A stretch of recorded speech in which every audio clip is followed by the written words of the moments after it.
Waalaikumsalam. Silakan masuk, Pak. Ya.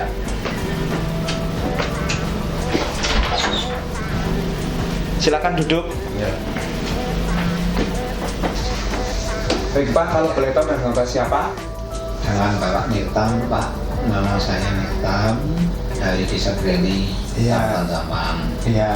Ini mau menanyakan masalah tentang alat konsentrasi, Pak.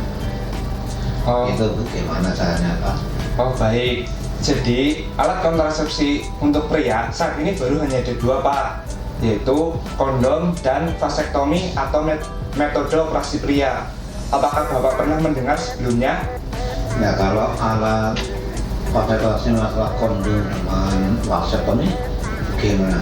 Ya, kalau melakukannya gimana caranya itu, Pak? Oh baik, saya jelaskan ya, Pak. Jadi kondom itu merupakan alat kontrasepsi yang terbuat dari bahan sejenis karet, yang mana kondom itu akan melindungi sperma, akan mencegah sperma untuk masuk ke dalam vagina. Saya contohkan ya, Pak. Jadi saya contohkan ya, Pak. Jadi saya contohkan ya, Pak.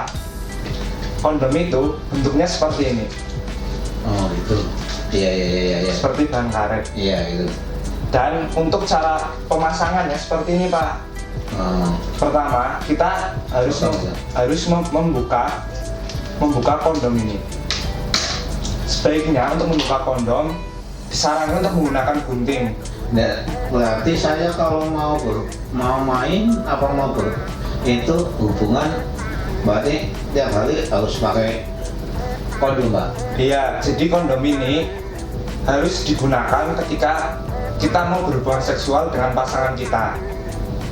Jadi cara menggunakannya, pertama, kondom harus dibuka dengan hati-hati ya, Pak. Iya. Jangan sampai gunting kita memotong kondom ini sehingga kondom menjadi berlubang. Jadi harus dipotong dengan hati-hati.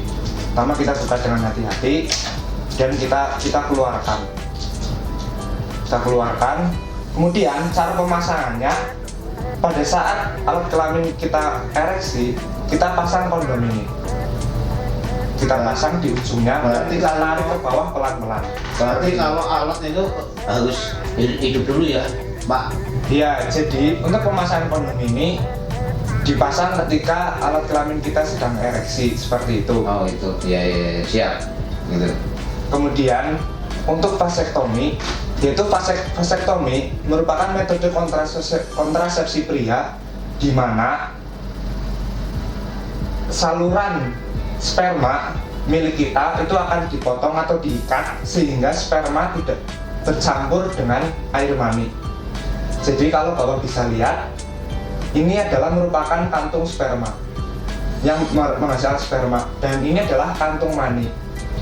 Pada manusia yang belum melakukan vasektomi, sperma akan dihasilkan di sini, kemudian dia akan berjalan melalui saluran sperma dan bercampur dengan air mani. Nanti pada saat ereksi, sperma dan air mani yang telah tercampur tersebut akan dikeluarkan. Namun ketika kita telah melakukan vasektomi, saluran sperma yang ini akan dipotong sehingga sperma tidak bisa bercampur dengan air mani. Dan ketika sperma tidak bercampur dengan air mani, maka itu tidak bisa menghasilkan kehamilan seperti Berarti itu. alat saya diikat itu, Pak. Dan sana ikat gimana? Nanti akan dilakukan operasi minor, Pak. Di bagian sini akan dilakukan operasi minor.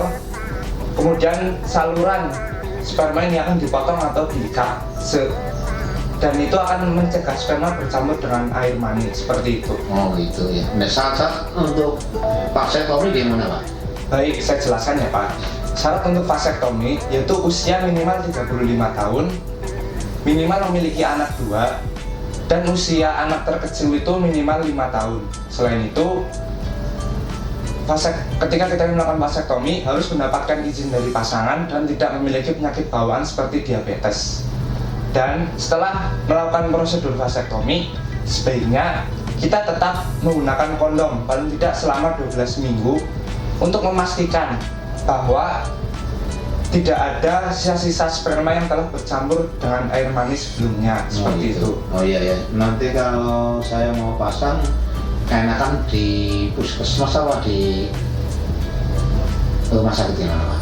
Baik, ketika Bapak ingin pasang, nanti Bapak bisa menghubungi kami, dan nanti untuk proses vasektomi itu sendiri itu dilakukan di rumah sakit besar, bukan di puskesmas seperti itu. Oh itu ya, nanti saya mau tak konsultasi sama istri saya mulai dari saya, Pak. Ya, baik, terima kasih ya Pak. Nanti kalau ada Bapak membutuhkan informasi yang lainnya bisa menghubungi kami kembali. Ya, terima kasih, Pak. Ya.